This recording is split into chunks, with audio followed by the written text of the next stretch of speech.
unalienable rights. That among these are life, liberty, and the pursuit of happiness.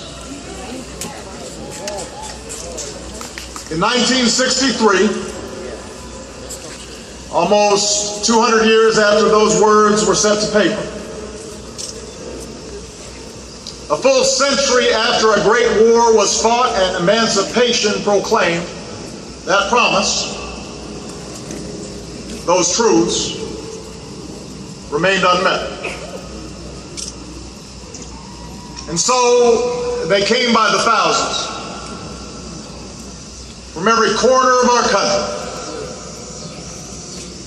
Men and women, young and old, blacks who long for freedom and whites who can no longer accept freedom for themselves while witnessing the subjugation of others. Across the land, congregations sent them off with food and with prayer. In the middle of the night, entire blocks of Harlem came out to wish them well. With a few dollars they scrimped from their labor, some bought tickets and boarded buses, even if they couldn't always sit where they wanted to sit. Those with less money hitchhiked or walked. There were seamstresses and steel workers, students and teachers, maids and Pullman porters. They shared simple meals and bunked together on floors. And then, on a hot summer day, they assembled here, in our nation's capital, under the shadow of the great emancipator, to offer testimony of injustice, to petition their government for redress,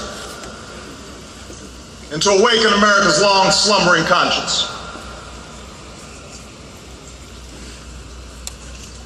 We rightly and best remember Dr. King's soaring oratory that day.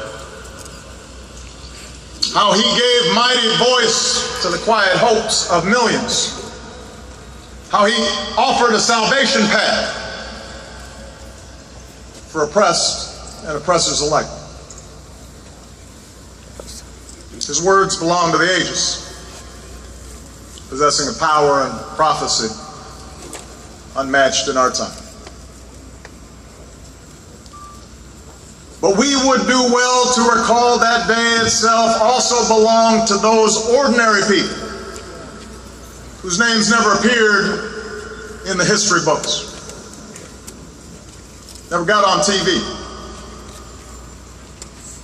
Many had gone to segregated schools and sat at segregated lunch counters. They lived in towns where they couldn't vote, in cities where their votes didn't matter. There were couples in love who couldn't marry. Soldiers who fought for freedom abroad that they found denied to them at home. They had seen loved ones beaten and children fire-hosed. And they had every reason to lash out in anger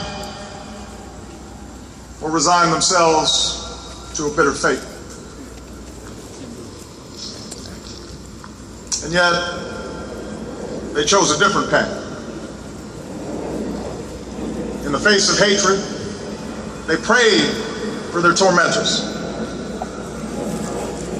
In the face of violence, they stood up and sat in with the moral force of willingly. They went to jail to protest under